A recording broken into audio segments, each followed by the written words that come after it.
Hello friends, ଜୟ ଜଗନ୍ନାଥ, ଶୁଭ ସକାଳ।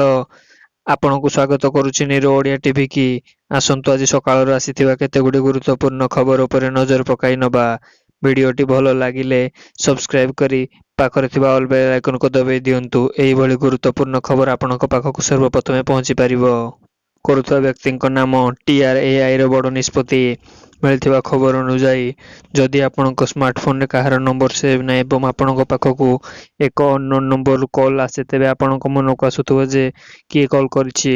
ଯଦି ଆପଣଙ୍କ ସହିତ ବାରମ୍ବାର ଘଟେ, ତେବେ ଚିନ୍ତା କରିବାର କୌଣସି ଆବଶ୍ୟକ ନାହିଁ, କାରଣ ଟେଲିକମ୍ ବିଭାଗର regular authority of India TRAI ସାରା ଦେଶରେ ଟେଲିକମ୍ କମ୍ପାନୀଗୁଡ଼ିକ କଲିଂ ନାମର ଉପଲବ୍ଧ କାର୍ଯ୍ୟକାରୀ କରିବାକୁ ନିର୍ଦ୍ଦେଶ ଦେଇଛି। ଏହାପରେ ଯଦି କୌଣସି ଅଜ୍ଞାତ ବ୍ୟକ୍ତି ଆପଣଙ୍କୁ ଫୋନ୍ କଲ୍ କରନ୍ତି, ତେବେ ଆପଣଙ୍କ ଫୋନ୍ ସ୍କ୍ରିନ୍ରେ ତାଙ୍କର ନାଁ ଦେଖାଯିବ। ଏହା ପୂର୍ବରୁ ସ୍ମାର୍ଟଫୋନ୍ ବ୍ୟବହାରକାରୀମାନେ ନିଜ ଫୋନ୍ରେ ଅଜଣା କଲ୍ ବିଷୟରେ ସୂଚନା ପାଇଁ ଥାର୍ଡ ପାର୍ଟି ଆପ୍ ବ୍ୟବହାର କରୁଥିଲେ। ଆସନ୍ତୁ ଜାଣିନେବା ପରବର୍ତ୍ତୀ ଅପଡେଟ୍ ବିଷୟରେ। କେନ୍ଦୁଝର ଷ୍ଟିଲ୍ ପ୍ଲାଣ୍ଟରେ ବିସ୍ଫୋରକ, 9 ଆହତ। ମିଳିଥିବା ଖବର ଅନୁଯାୟୀ, Keonjhar Rugudi KS aluminium steel ପ୍ଲାଣ୍ଟରେ ବିସ୍ଫୋରକ ଘଟିବାରୁ 9 ଜଣ ଶ୍ରମିକ ଆହତ ହୋଇଥିବା ବେଳେ କେହି ମୃତାହତ ହୋଇନଥିବା ସୂଚନା ମିଳିଛି। Rugudi KJS aluminium steel plant phosphorus ଫାଟିଥିଲା। ସମଗ୍ର ଅଞ୍ଚଳ ଧୂଆଁମୟ ହୋଇଯାଇଥିଲା। ଏହି ଷ୍ଟିଲ୍ ପ୍ଲାଣ୍ଟରେ ବିସ୍ଫୋରକ ଯୋଗୁଁ 9 ଶ୍ରମିକ ଆହତ ହୋଇଥିବା ଜଣାପଡ଼ିଛି। ସେମାନଙ୍କ ମଧ୍ୟରୁ 4 ଜଣ ଅବସ୍ଥା ଗୁରୁତର ହୋଇଥିବା ଜଣାପଡ଼ିଛି। ଗୁରୁତର ଆହତ ହୋଇଥିବା 4 ଜଣ ଶ୍ରମିକଙ୍କ ପାଇଁ ଜିଲ୍ଲା ମୁଖ୍ୟ ଚିକିତ୍ସାଳୟରେ ଭର୍ତ୍ତି କରାଯାଇଛି। କେଉଁ କାରଣରୁ ରୁଗୁଡ଼ି KS ଆଲୁମିନିୟମ ଷ୍ଟିଲ୍ ପ୍ଲାଣ୍ଟରେ ଫସ୍ଫେଟ୍ ଫାଟି ଯାଇଥିଲା ତାହାର କାରଣ ସ୍ପଷ୍ଟ ହୋଇନାହିଁ। କେତେ ଜଣ ଶ୍ରମିକ ପ୍ଲାଣ୍ଟରେ କାମ କରୁଥିଲେ ତାହା ମଧ୍ୟ ଜଣାପଡ଼ିନାହିଁ। ଆସନ୍ତୁ ଜାଣିନେବା ପରବର୍ତ୍ତୀ ଅପଡେଟ୍ ବିଷୟରେ। 5 ତାରିଖ ପରଠୁ କମିବ ତାତି। ମିଳିଥିବା ଖବର ଅନୁଯାୟୀ, ତାତିରୁ ତ୍ରାହି ଦେବ କାଳବୈଶାଖୀ, ମିଳିବ ଆଶ୍ୱସ୍ତି। ମେ 5 ତାରିଖ ପରଠାରୁ ତାତି କମିବାର ସମ୍ଭାବନା। ଏନେଇ ପାଣିପାଗ ବିଭାଗ ନିର୍ଦ୍ଦେଶନାମା ପକ୍ଷରୁ ସୂଚନା ମିଳିଛି।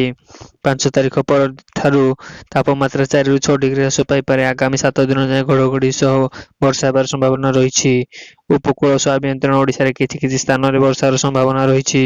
ଆସନ୍ତୁ ଜାଣିନେବା ପରବର୍ତ୍ତୀ ଅପଡେଟ୍ ବିଷୟରେ। ସାବଧାନ, ହୃଦ୍ରୋଗ ବିପଦ ବଢ଼ାଇପାରେ ଟ୍ରାଫିକ୍‌ର କୋହଳ। ମିଳିଥିବା ଖବର ଅନୁଯାୟୀ, ଟ୍ରାଫିକ୍ କୋହଳ କେବଳ ବିରକ୍ତିକର ନୁହେଁ, ଏହା ହୃଦୟ ଉପରେ ମଧ୍ୟ ପ୍ରଭାବ ପକାଇଥାଏ। ଏକଥା ଆମେ ନୋ ବୈଜ୍ଞାନିକ ଅନୁସନ୍ଧାନରୁ ଜଣାପଡ଼ିଛି। ତେବେ ସଡ଼କ, ଟ୍ରେନ୍ ଏବଂ ବିମାନ କୋହଳ ହୃଦ୍ରୋଗ, ଷ୍ଟ୍ରୋକ୍ ଏବଂ ଡାଇବେଟିସ୍ ଭଳି ଘାତକ ରୋଗକୁ ଆଶଙ୍କା ବଢ଼ାଇଥାଏ। ଦିନ ଅପେକ୍ଷା ରାତିରେ ତାପମାତ୍ରା କୋହଳ ଶବ୍ଦ ଶୋଇଥିବା ପ୍ରଣାଳୀ ଉପରେ ପ୍ରଭାବ ପକାଇଥାଏ।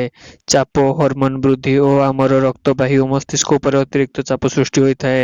ଏହାଦ୍ୱାରା ଅଧିକ ପ୍ରଦାହ ଓ ଉଚ୍ଚ ରକ୍ତଚାପ ହୋଇପାରେ, ଯାହା ହୃଦ୍ରୋଗକୁ ଆଶଙ୍କା ବଢ଼ାଇଛି। ଟ୍ରାଫିକ୍ କୋହଳରେ ଆମ ହୃଦୟ ଉପରେ କିଭଳି ପ୍ରଭାବ ପଡ଼ୁଛି ତାହା ଜାଣିବା ପାଇଁ ଡେନମାର୍କ, ଆମେରିକା, ସୁଇଜରଲ୍ୟାଣ୍ଡ ଏବଂ ଜର୍ମାନୀର ବୈଜ୍ଞାନିକମାନେ କିଛି ପରୀକ୍ଷା କରିଛନ୍ତି, ଯେଉଁଥିରୁ ରିସର୍ଚ୍ଚରୁ ଜଣାପଡ଼ିଛି ଯେ ଅନୁସନ୍ଧାନକାରୀ ଜାଣିବାକୁ ପାଇଲେ ଯେ ଟ୍ରାଫିକ୍ ଶବ୍ଦରୁ 10 ଡେସିମିଲ୍ ହୃଦ୍‌ଘାତ ଆଶଙ୍କା 3.2କୁ ବୃଦ୍ଧି ପାଇଥାଏ।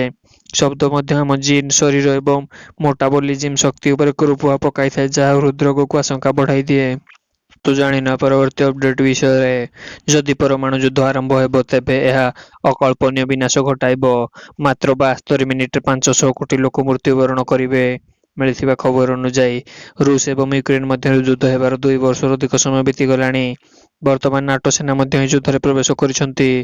ରୁଷ ପାଇଁ ଗୁପ୍ତଚର କରୁଥିବା ଜଣେ ଜର୍ମାନୀ ସୈନିକ କହିଛନ୍ତି ଯେ ପରମାଣୁ ଆକ୍ରମଣ ପାଇଁ ରୁଷର ସମସ୍ତ ପ୍ରସ୍ତୁତି ଶେଷ ହୋଇଛି। ରୁଷର ରାଷ୍ଟ୍ରପତି ଭ୍ଲାଦିମିର୍ ପୁତିନ୍ ଯେକୌଣସି ସମୟରେ ହାଇପରସୋନିକ୍ କ୍ଷେପଣାସ୍ତ୍ର ସହିତ ପରମାଣୁ ଆକ୍ରମଣ ପାଇଁ ନିର୍ଦ୍ଦେଶନାମା ଜାରି କରିପାରନ୍ତି। ନାଟକୀୟ ଘଟଣାକ୍ରମେ ନାଟୋର ସୈନ୍ୟ ୟୁକ୍ରେନ୍ ଯୁଦ୍ଧ ପ୍ରବେଶ କରିସାରିଛନ୍ତି। ରୁଷର ଗୁପ୍ତଚର ରିପୋର୍ଟ କରିଛି ଯେ ଆମେରିକା ଏବଂ ଫ୍ରାନ୍ସ ମେରିନ୍ କମାଣ୍ଡୋମାନେ ସିଧାସଳଖ ୟୁକ୍ରେନ୍ ଯୁଦ୍ଧରେ ପ୍ରବେଶ କରିଛନ୍ତି ଏବଂ ବର୍ତ୍ତମାନ ନାଟୋ ବାୟୁସେନାରେ ପାଇଲଟ ମଧ୍ୟ ସାମରିକ କାର୍ଯ୍ୟକ୍ରମ ଆରମ୍ଭ କରିଛନ୍ତି। ଏହାର ଅର୍ଥ ହେଉଛି ବିଶ୍ୱରେ ଆଲାର୍ମ ବାଜି ସାରିଲାଣି। ରୁଷ ପାଇଁ ଗୁପ୍ତଚର କରୁଥିବା ଜଣେ ଜର୍ମାନୀ ସୈନିକ କହିଛନ୍ତି ଯେ ପରମାଣୁ ଆକ୍ରମଣ ପାଇଁ ରୁଷ ସମସ୍ତ ପ୍ରସ୍ତୁତି ଶେଷ ହୋଇଛି। ଭ୍ଲାଦିମିର୍ ପୁତିନ୍ ଯେକୌଣସି ମୁହୂର୍ତ୍ତରେ ହାଇପରସୋନିକ୍ କ୍ଷେପଣାସ୍ତ୍ର ସହିତ ପରମାଣୁ ଆକ୍ରମଣ କରିବା ପାଇଁ ନିର୍ଦ୍ଦେଶନାମା ଜାରି ହୋଇଛି। ଆଶଙ୍କା କରାଯାଉଛି ଯେ ଯଦି ଆଣବିକ ଯୁଦ୍ଧ ଆରମ୍ଭ ହୁଏ, ତେବେ 72 ମିନିଟରେ ପୃଥିବୀରେ ପ୍ରାୟ 5000 ପରମାଣୁ ବିସ୍ଫୋରକ ହେବ ଏବଂ 500 କୋଟି ଅଧିକ ଲୋକ ମୃତ୍ୟୁବରଣ କରିବେ। ଆସନ୍ତୁ ଜାଣିନେବା ପରବର୍ତ୍ତୀ ଅପଡେଟ୍ ବିଷୟରେ। ଚନ୍ଦ୍ର ପୃଷ୍ଠରେ ଆଶାଠାରୁ 5ରୁ 8 ଗୁଣ ଅଧିକ ପାଣି। ଇସ୍ରୋ ବୈଜ୍ଞାନିକଙ୍କ ନୂଆ ଷ୍ଟଡି ମିଳିଥିବା ଖବର ଅନୁଯାୟୀ ଚନ୍ଦ୍ରପୃଷ୍ଠ ରହିଛି ଆଶାଠାରୁ ଅଧିକ ପାଣି, ତେବେ ଏହା ବରଫ ଆକାରରେ ଚଟାଣ ତଳେ ରହିଛି। ଏହାର ବ୍ୟବହାର ଚନ୍ଦ୍ରରେ ବସତି ପାଇଁ ବ୍ୟବହାର ହୋଇପାରେ। ଏହାର ଖୁଲାସା ଇସ୍ରୋ ପକ୍ଷରୁ କରାଯାଇଛି। ଇସ୍ରୋର space application centre, ITI, Kanpur university of southern California, jet propulsion laboratory ଓ ଆସିଷ୍ଟାଣ୍ଟ ଏଲ୍ ଲାବୋରେଟୋରୀ ଧନ୍ୟବାଦ ବୈଜ୍ଞାନିକ ଏକାଠି ମିଶି ଷ୍ଟଡି କରିଛନ୍ତି। ନୂଆ ଷ୍ଟଡିରୁ ଏହି ଖୁଲାସା ହୋଇଛି ଯେ ଚନ୍ଦ୍ରର ମାଟି ଅର୍ଥାତ୍ ଏହାର ପୃଷ୍ଠଠାରୁ 2ରୁ 4 ମିଟର ତଳେ ଆଶାଠାରୁ ଅଧିକ ବରଫ ରହିଛି। ପୂର୍ବାନୁମାନ ତୁଳନାରେ 5ରୁ 8 ଗୁଣ ଅଧିକ ବରଫ ରହିଛି। ଏହି ବରଫ ଚନ୍ଦ୍ରର ଦକ୍ଷିଣ ମେରୁରେ ରହିଛି। ତେଣୁ ଡ୍ରିଲିଂ କରି ବରଫ ଖୋଜାଯାଇପାରେ। ଫଳରେ ଭବିଷ୍ୟତରେ ଦୀର୍ଘ ସମୟ ପାଇଁ ମଣିଷ ଚନ୍ଦ୍ରରେ ରହିପାରିବ। ଏହାଦ୍ୱାରା ଦୁନିଆର ବହୁତ ସ୍ପେସ୍ ଏଜେନ୍ସିକୁ ଲାଭ ମିଳିବ।